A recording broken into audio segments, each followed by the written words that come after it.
Wait. Before you scroll past this, just give me a few moments. Not because I can promise you that something supernatural is about to happen in the next 30 seconds. Not because I know every detail of your life. But because there is something about the title of this message that may have touched a place inside you that you have been trying not to think about. I'm waiting for you. Those are simple words. But if you've been waiting for an answer, waiting for a door to open, waiting for something in your life to finally make sense, then those words can feel completely different. Because maybe the hardest part isn't that nothing is happening. Maybe the hardest part is that you don't know why nothing seems to be happening.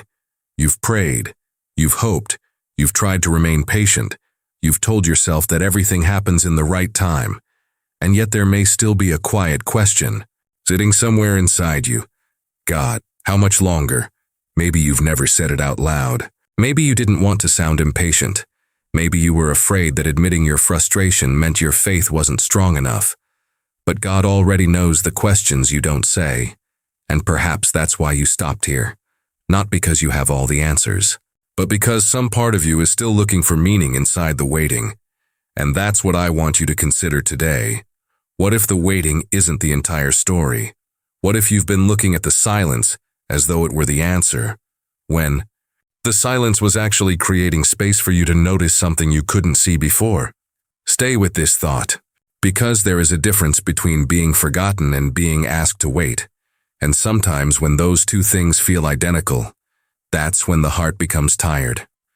You start looking at other people's lives. Someone else got the relationship. Someone else got the opportunity.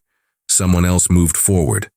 Someone else seems to have everything you have been asking for, and suddenly their progress becomes evidence against your own life. You start thinking, maybe I'm behind. Maybe I missed my chance. Maybe God heard everyone except me. But what if your timing was never supposed to be measured against theirs? What if the chapter you're currently living through has been preparing a question that only you can answer? And here's where this message becomes personal. Because perhaps God isn't waiting for you to become perfect. Perhaps God isn't waiting for you to have everything figured out. Perhaps the deeper invitation is much simpler. Stop running long enough to recognize where you are. Think about that. You may have spent so much energy asking God to change your circumstances that you haven't noticed what the circumstances are revealing about you. The waiting exposes things. It reveals what you truly value. It reveals what you fear losing. It reveals whether you want the blessing or whether you actually want the person you are becoming through the process. And that can be uncomfortable, because sometimes we say we want a new chapter, while secretly holding on to everything from the old one. We ask for peace while continuing to revisit the same wounds. We ask for direction while refusing to release the road that already ended. We ask for something new while constantly looking backward. And maybe that's why the words "I'm waiting for you" matter. Not because God is standing somewhere demanding that you become worthy, but because there are moments when the next step requires your participation.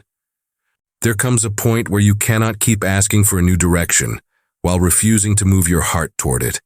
And maybe you've reached that point. Maybe this message found you during a strange season. You don't know exactly what is changing. You simply feel different. Something that used to excite you doesn't anymore. Something you once tolerated suddenly feels impossible to continue. Certain conversations feel empty. Certain environments feel too small. Certain habits that once felt normal now leave you feeling disconnected from yourself. And you're wondering, what is happening to me? Maybe nothing is wrong with you. Maybe you're becoming aware. There is a difference, and awareness often arrives before understanding. You may recognize that something has changed long before you know what that change means. That's where patience becomes difficult, because humans want explanations. We want dates, we want signs, we want certainty. We want someone to tell us. On this day, everything will change. But faith doesn't always work that way. Sometimes the next step becomes visible only after you take the step you can already see. So if you've been waiting for a perfect sign before doing what you already know is right, maybe the sign you've been waiting for isn't another dramatic event. Maybe it is the quiet conviction you've been ignoring. And if that thought speaks to something you've been experiencing. You don't have to explain your whole story. Just write one honest sentence in the comments. I know something is changing, not as a performance, not because a comment magically changes your future, but because sometimes putting words to an experience helps you recognize it. And there is something else you need to understand. You did not arrive at this moment because everything before it was meaningless. The disappointments mattered. The delays mattered. The doors that closed mattered. Even the seasons where you thought nothing was happening may have been teaching you something you could not have learned in comfort. But don't misunderstand me. This does not mean every painful thing was secretly good. Some things were simply painful. Some people hurt you. Some situations were unfair. Some opportunities were lost.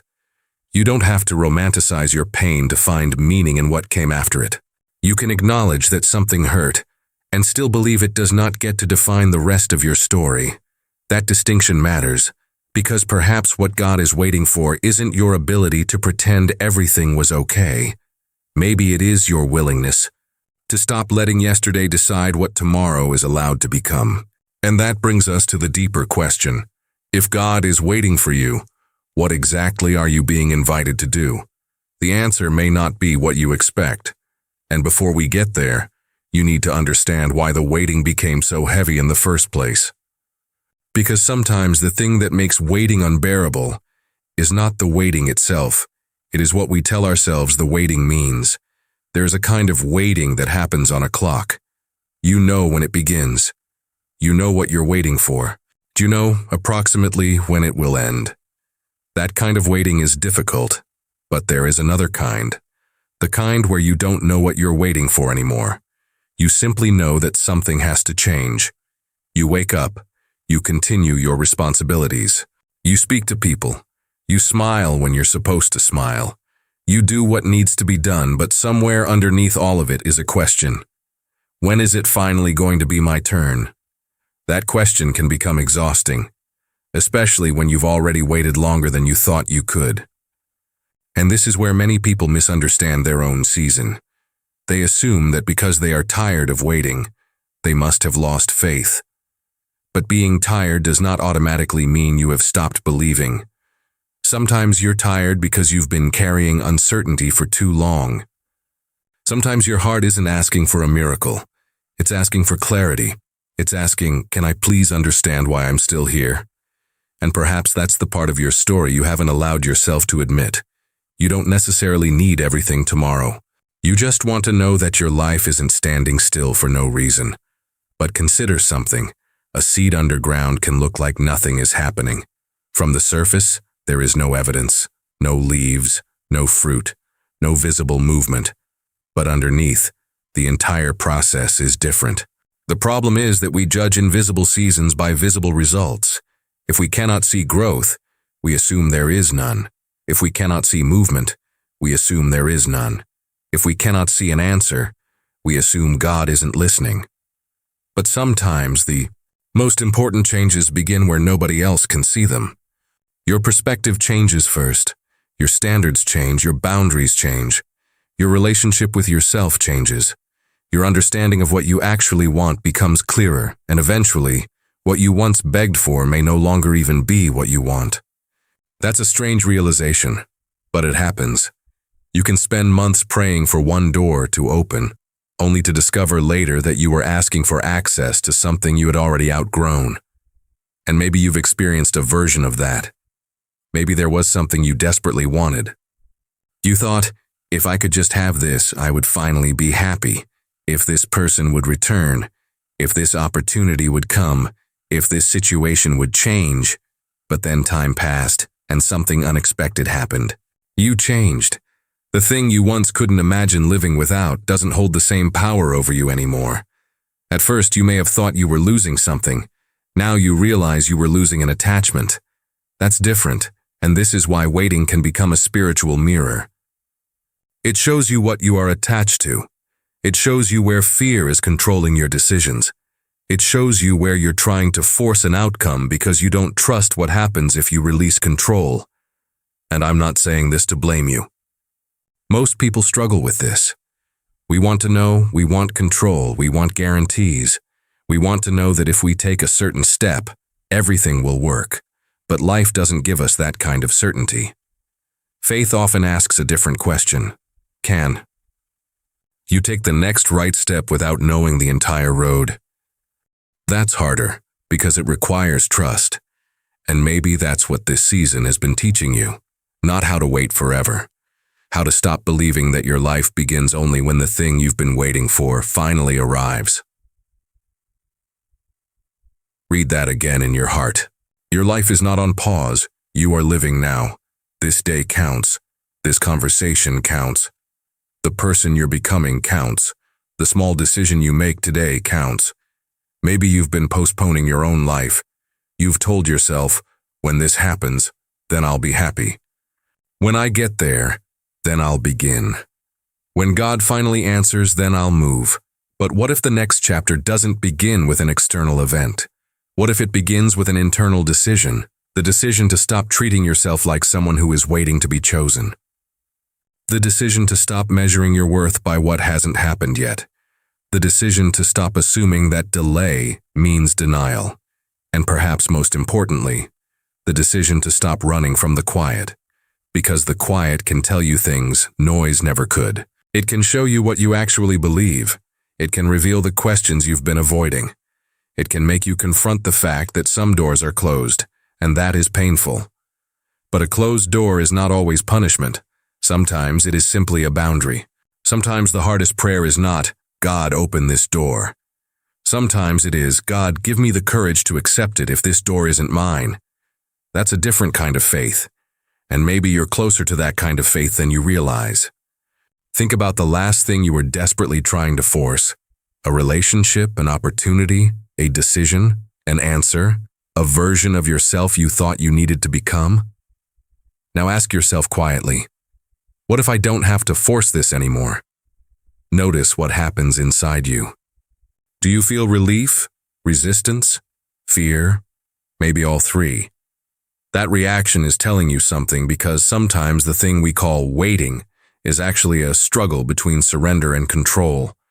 And this is where the message becomes even deeper. Perhaps God isn't waiting for you to chase harder. Perhaps God is waiting for you to stop chasing what was never meant to carry your identity. That doesn't mean becoming passive. It doesn't mean sitting around expecting life to change without action. It means learning the difference between faithful movement and desperate forcing. One has peace underneath it. The other has panic. One says, I'll do what I can and trust the rest. The other says, if I don't control everything, everything will fall apart. And if you've lived in that second place for a long time, no wonder you're tired. You were never meant to carry the entire future on your shoulders. Maybe this is the first thing you need to release. Not your dreams, not your hope, just the belief that everything depends on you knowing exactly how the story ends. Because it doesn't, and that's okay. If you've been in a season where you've had to release something you thought you'd never let go of, tell me what that season taught you. You don't need to share anything private. Even one word is enough. Release. Because sometimes the word you write is the word you finally understand. And now we need to move into the part that changes everything. Because waiting isn't only about what has already happened. There are signs that your relationship with the waiting itself may be changing. And when that happens, you may start noticing things you previously overlooked. The shift doesn't always arrive with fireworks. Sometimes it arrives quietly. You simply wake up one morning and realize, I don't want what I used to want anymore. That's a shift. You realize you no longer need everyone to understand you. That's a shift. You stop chasing people who repeatedly make you question your value. That's a shift. You become less interested in proving yourself and more interested in becoming peaceful. That's a shift, and perhaps the most important shift of all. You stop asking, when will God finally do something for me? And begin asking, what is God teaching me to see while I wait? That is a completely different posture. The circumstances may not have changed yet, but you have. And sometimes the internal change happens before the external change. This is where the title takes on another meaning. I'm waiting for you. Maybe the invitation is not simply, wait for your blessing. Maybe it is, come back to yourself. Come back to your values. Come back to your peace. Come back to the things you stopped doing because you became too focused on surviving. Come back to the version of you that believed your life could still mean something, even before you had proof. Because disappointment can shrink your imagination. After enough closed doors, you stop expecting doors to open. You stop dreaming. You stop asking. You lower your expectations so you won't be hurt again, and you call that realism. But sometimes it is simply self-protection. Maybe you've become so accustomed to disappointment that hope itself feels dangerous. And that is why this message is not asking you to blindly believe that everything will magically become perfect. It's asking you to leave room for possibility. There is a difference.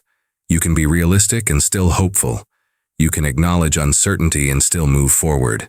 You can admit that you don't know what will happen without deciding that nothing good can happen. That's where faith becomes practical. Faith doesn't have to mean pretending you know the future. Sometimes faith is simply refusing to close the door on the future before it arrives. And there may be a reason you needed to hear that now. Because maybe you've been interpreting your waiting as evidence that you are behind. Look around. Other people seem to be moving. Someone got married, someone bought the house, someone started the business, someone found the opportunity. Someone seems to have figured life out, and you're still asking questions. But you don't know their full story. You see the announcement. You don't see the anxiety. You see the celebration. You don't see the sacrifices. You see the result. You don't see the years that came before it. So stop using someone else's visible chapter to judge your invisible one. Your path has its own timing. And yes, that can be difficult to accept, especially when you genuinely want something, but timing is not the same thing as worth. Delay does not mean you're less deserving. A different path does not mean a lesser life. And waiting does not make you forgotten. Maybe you've been interpreting silence as rejection, but silence can also create space. Space to notice, space to mature, space to separate desire from desperation, space to understand whether you want something because it is truly aligned with you or because you are afraid of being left behind. That's an important distinction, because sometimes we chase things not because we love them, but because we are terrified that everyone else is moving without us. And perhaps God is asking you to stop measuring your life by the speed of the crowd. Your journey doesn't need to look impressive to be meaningful. There may be a person listening right now who has quietly survived a year. They never thought they would survive. Nobody celebrated it. Nobody gave them an award.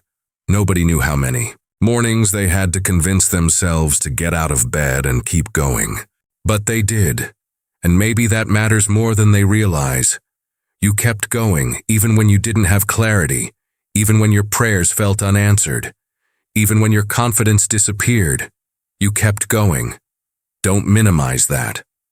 Sometimes the evidence that you're stronger isn't that you feel strong. It's that you continued while feeling weak. And perhaps that's one reason the next chapter cannot simply be about receiving something. It must also be about recognizing who you became while waiting. Because imagine finally receiving the thing you prayed for, but entering it with the same fears, the same patterns, the same insecurity, the same need for approval. Would the new circumstance actually feel new? Maybe not. Sometimes the inner work matters because the blessing you want requires a different version of you to carry it. Not a perfect version, a more grounded version, a wiser version, a version that can say no. A version that can walk away, a version that doesn't confuse attention with love, a version that doesn't confuse urgency with destiny, a version that doesn't confuse every open door with the right door. And that version may already be emerging. You may notice it in small ways. You pause before reacting. You think before speaking. You stop explaining yourself to people committed to misunderstanding you. You become comfortable with silence. You no longer need instant answers. You begin trusting your values more than your emotions. Those changes can feel ordinary, but they're not insignificant. They are evidence that the waiting has not been empty. And now here's the deeper revelation. Maybe the thing you've been waiting for has also been waiting for you to become ready to recognize it. Not necessarily because some mysterious event is guaranteed to arrive tomorrow, but because sometimes an opportunity can be standing in front of us and we cannot recognize it until our perspective changes. A person can offer you peace, but if you are addicted to chaos, peace may feel boring. A healthy opportunity can appear, but if you only recognize struggle as proof of worth, you may reject it. A new beginning can arrive, but if you are still emotionally living in the old chapter, you may not see it. So perhaps the question isn't only when will something change. Perhaps the question is, will I recognize the change when it comes? That's powerful. Because maybe God is not asking you to become someone else. Maybe you are being invited to finally see what is already growing inside you. And if you've started noticing that you're not the same person you were 6 months ago, tell me in the comments. I'm becoming different, not because the words are magic, but because sometimes you need to acknowledge your own growth before why. Maybe you came here expecting one sentence. Maybe you wanted to know, when will it happen? When will the door open? When will God finally answer? When will my life change? And I understand why. When you've been waiting for a long time, certainty feels like medicine. But there is something more valuable than a date. There is something more valuable than a prediction. It is understanding that your life does not have to remain emotionally frozen until you receive the answer. Because maybe the message you've been waiting for is not. Your waiting is almost over. Maybe it is. You don't have to be afraid of the waiting anymore. That changes everything. You can stop treating every quiet season like an emergency. You can stop assuming that every delay means something has gone wrong. You can stop believing that someone else's timeline is proof that yours is broken. And you can begin to live again, not recklessly, not without faith, but with peace. If God is waiting for you, perhaps the invitation is not to run faster. Perhaps it is to come closer, closer to truth, closer to peace, closer to the values you've neglected, closer to the person you know you're capable of becoming, closer to the parts of yourself you've been avoiding. Because sometimes we ask God to change our circumstances while avoiding the one thing we actually have the ability to change: our response. You may not control when someone comes back. You may not control when an opportunity appears. You may not control what another person decides. You may not control how quickly life rearranges itself. But you can decide what you do with today.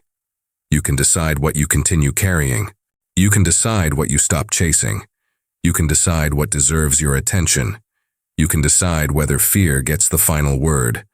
And perhaps that's the response you've been looking for. Not a dramatic sign, not a perfect explanation, a decision. Quiet one. The decision to say, I will not abandon myself just because the answer has not arrived yet. That's powerful. Say it again. I will not abandon myself just because the answer has not arrived yet. Because maybe that's what happened. You waited so long for someone else to choose you that you forgot to choose yourself. You waited for someone else to validate your worth, that you stopped remembering where your worth came from. You waited for the door and forgot you were still allowed to walk. You waited for clarity and forgot that one small step can create clarity. You waited for permission and forgot that your life was already happening. And perhaps this is what I'm waiting for you really needs to awaken inside you. Not fear, not panic, not desperation, a return to yourself, a return to faith, a return to hope, a return to the possibility that your story is not finished simply because the current chapter is difficult. Maybe you are in a chapter that makes no sense yet. That's okay. Some chapters only make sense after you've turned the page. You don't have to understand everything today. You only need to recognize what today is asking of you. Maybe today is asking you to forgive. Maybe it is asking you to release. Maybe it is asking you to stop forcing something. Maybe it is asking you to begin again. Maybe it is asking you to rest. Maybe it is asking you to finally admit what your heart has known for a long time. Whatever that next step is, Don't make it more complicated than it needs to be. Don't need to know the entire road. Just don't ignore the step you already see. And if this message reached you during a moment when you genuinely needed to hear it, tell me one thing in the comments. What are you ready to stop carrying? Maybe it's fear. Maybe it's an old relationship. Maybe it's resentment. Maybe it's the pressure to have everything figured out. Maybe it's the belief that you are behind. Whatever it is, naming it can be powerful, because the new chapter doesn't always begin when something arrives. Sometimes it begins when something leaves. A belief, a fear, an attachment, an old identity, a version of you that survived but was never meant to live forever. And now, before this message ends, I want you to remember the title, Chosen One. God says, I'm waiting for you. Don't scroll past this. Maybe you thought waiting meant God was waiting to give you something. Maybe it does, but perhaps there's another layer. Maybe the invitation is, come back. Come back to what matters. Come back to faith without panic. Come back to hope without demanding a timetable. Come back to yourself without needing everyone else's approval. Come back to the present moment instead of living permanently inside the future you are waiting for. Because the future is not asking you to disappear until it arrives. Your life is happening right now. This breath is happening right now. This decision is happening right now. This moment is yours. And maybe that is why you stopped scrolling. Not because you were promised that everything would instantly change, but because you needed to remember that you are still here. And being here means the story is still moving. You may not see the movement yet, but you can choose your next step. You can choose peace. You can choose honesty. You can choose courage. You can choose to release what has been draining you. You can choose to stop comparing your timeline. You can choose to believe that a delayed answer does not automatically mean a rejected prayer. And you can choose to keep your heart open without becoming desperate. That's the balance. Hope without obsession. Faith without pretending. Patience without passivity. Movement without forcing. And maybe that's what you've been learning all along. You weren't being asked to wait forever. You were being asked to become present enough to recognize what the waiting was revealing. So don't leave this message thinking, nothing is happening. Instead ask, what is happening inside me? What have you learned? What have you released? What no longer controls you? What are you finally ready to admit? What are you ready to stop chasing? And what small step have you been postponing? Those questions matter. Because your next chapter may not begin with a loud announcement. It may begin quietly, with one decision, one conversation, one boundary, one apology, one act of courage, one moment where you finally say, I'm ready to stop living from fear. And perhaps that is the moment you have been waiting for. Not because everything outside you instantly changes, but because something inside you finally does. So if you have been waiting, keep your heart open, but don't put your life on hold. If you have been praying, keep praying, but don't stop living. If you have been hoping, keep hoping, but don't let hope become an excuse to remain stuck. And if you don't know what comes next, take the next honest step you can see. That's enough. You don't need tomorrow's strength today. You only need today's courage. And if you've made it this far, maybe you can leave one final sentence in the comments. I'm ready for what comes next. Not as a prediction, not as a guarantee, as a personal decision. A decision that says, I will not let the past own my future. I will not measure my worth by my delays. I will not assume silence means abandonment. I will not keep running from the lesson inside the waiting, and I will not miss my present life while waiting for my future to begin. Maybe God is waiting for you. Maybe the deeper invitation is that you stop running from the very place where you can finally hear what matters. So take a breath. Slow down. Look at where you are. And remember, you are not required to understand the whole story today. You are only required to be honest about the next.